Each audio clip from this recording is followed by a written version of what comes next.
नमस्ते, कैसे हैं आप सब? चलिए आज मैं आपको अपने स्टेट असम लेके चलता। असम बोलने से सबके माइंड में कुछ 2-3 बातें आता होगा, जैसे कि चाय हो गया सबसे पहले, काजी नींबू हो गया एंड फिर बैम्बू हो गया, पात जो एक सिल्क है, मुगा एक सिल्क है। सो ये सारे मतलब असम के फेमस चीज़ों में से एक है। इस वीडियो में हम जानेंगे मतलब थोड़ा बहुत नॉलेज लेंगे चाय के बारे में। चाय असम में कैसे शुरू हुआ था, कब शुरू हुआ था, उसके बारे में इस वीडियो में आपको मैं थोड़ा बहुत बोलने जा रही हूँ। वर्ल्ड में मतलब स्पेशली एशियन कंट्रीज़ के लोगों से पूछे ना तो सबका पसंद चाय ही है। चाय को मतलब वाटर के बाद, पानी के बाद जो प्रेफरेंस जो जिस लिक्विड पे देते हैं लोग, वो है चाय। सो एक कप चाय अगर मतलब रिफ्रेशिंग चाय आप भी पी लें तो आपको भी लगता होगा कि हाँ मतलब अच्छा लग रहा है। इसीलिए चाय छोड़ने में मुश्किल होता है। इसमें एक बात है, अगर आप सही तरीके से बना कर खाते हैं, सही टाइम पे लेते हैं, सही क्वांटिटी में लेते हैं, then it won't affect you much. लेकिन बनाने का तरीका अगर ख़राब हो एंड लेने का टाइम अगर ख़राब हो, ज़्यादा आप लेते हैं, सो ये सारी चीज़ों से डेफिनेटली आपको हार्म करेगा ही करेगा। सो चाय भी अलग अलग टाइप के होते हैं। हर्बल टी में तो वैरायटीज़ हैं, मिल्क टी भी अनदर वन। सो उसके बारे में हम कभी और बात करेंगे। आइए आज जानते हैं कि आसाम में चाय का शुरुआत कैसे हुआ था। So it was a year 1826। उस समय चाइना में सबसे पहले चाय का कल्टीवेशन हुआ था। उसके बाद धीरे धीरे असम में आया था ये 1835 अराउंड। लेकिन उस समय चाय को लोग मतलब चाय के हिसाब से नहीं पीते थे। तो उनका मानना था कि चाय मतलब एक तरह का मेडिसिन है। सो क्या होता था कि उस समय मतलब हर एक दुकान में, क्योंकि उस समय उस टाइम पे हमारा देश ब्रिटिश के अंडर में था। सो हर एक दुकान में ये चाय अवेलेबल नहीं था, क्योंकि इसको एज ए मतलब ड्रग्स, एज ए मेडिसिन मतलब सोचा जाता था। इसीलिए फार्मास्यूटिकल जो भी मतलब मेडिसिन की जो भी छोटी मोटी दुकानें थी उसमें ही अवेलेबल था। लेकिन धीरे धीरे क्या हुआ, जैसे टाइम चलता गया तो मतलब जो थॉट प्रोसेस था वो उसमें चेंज आया।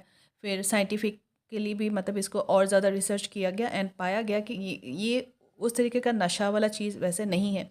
नो डाउट इसमें बहुत सारे केमिकल्स हैं। सो अगर आप ज़्यादा लेंगे तो यू विल बी एडिक्टेड, लेकिन वही ऐसा वाला ड्रग्स नहीं है। इसीलिए धीरे धीरे इसको कॉमन पीपल के रिच में भी लाया गया एंड नॉर्मल जो ग्रोसरीज के शॉप्स थे उसमें भी इसका सेल होने लगा। सो ये था तब का बात। फिर धीरे धीरे मतलब असम का चाय यहाँ से ब्रिटिशर्स लंदन लेके गए।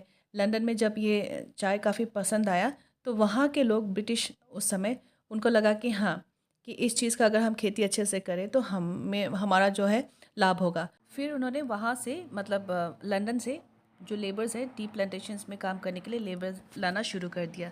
जो उसके बाद तब जगह बहुत अवेलेबल था, बड़े बड़े जगह ऑलरेडी एम्प्टी थे, तो वहाँ पे बड़े बड़े टी प्लांटेशंस करना शुरू कर दिया।